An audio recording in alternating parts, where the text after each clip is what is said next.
Today, we're diving into the world of some of the smallest creatures on Earth, but don't let their size fool you.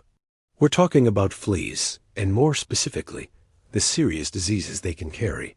You might think of them as just a nuisance for your pets, but their impact on human history is absolutely massive. Let's start with a name you've almost certainly heard before: the plague, also known as the Black Death. This isn't just something from a history textbook. It was one of the most devastating pandemics in human history. Caused by the bacterium Yersinia pestis, the plague wiped out an estimated 30 to 50% of Europe's population in the 14th century. Imagine that 1 out of every 2 or 3 people gone. So how did fleas play a role in this catastrophe?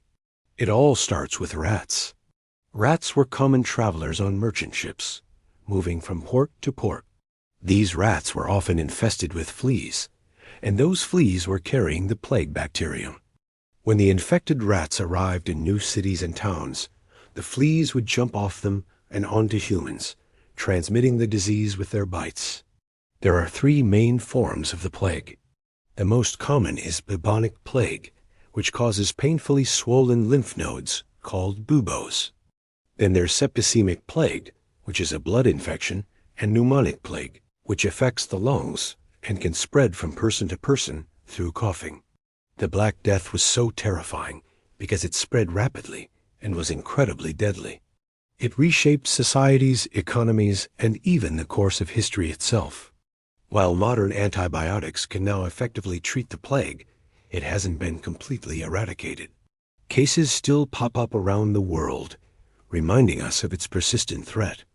Now, let's talk about another, less famous, but still significant flea-borne illness: murine typhus. You might also hear it called endemic typhus. This disease is caused by a different bacterium, Rickettsia typhi. Similar to the plague, the cycle often involves rats and fleas.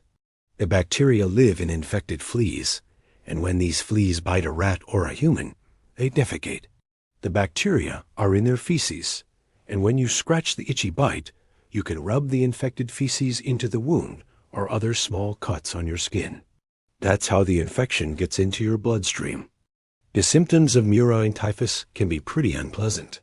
They usually start with a high fever, chills, and severe headaches. Body aches and a feeling of complete exhaustion are also common.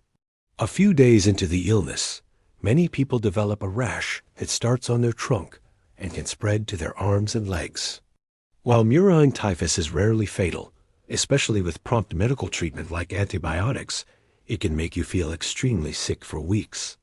It's most common in tropical and subtropical climates, especially in port cities where rat populations might be higher. So, what does this all mean for us today? It is a powerful reminder that even the tiniest creatures can have a huge impact on our health. It underscores the importance of public health measures, like pest control, to keep rodent and flea populations in check. For us as individuals, it's about being aware. If you live in an area where these diseases are present, or if you're traveling, it's good to know the risks. Keeping your home and yard clean to deter rodents is a great first step. And of course, if you have pets, keeping them on a regular flea prevention program is crucial, not just for their comfort, but for the health of your entire family. History has shown us the devastating potential of flea-borne diseases.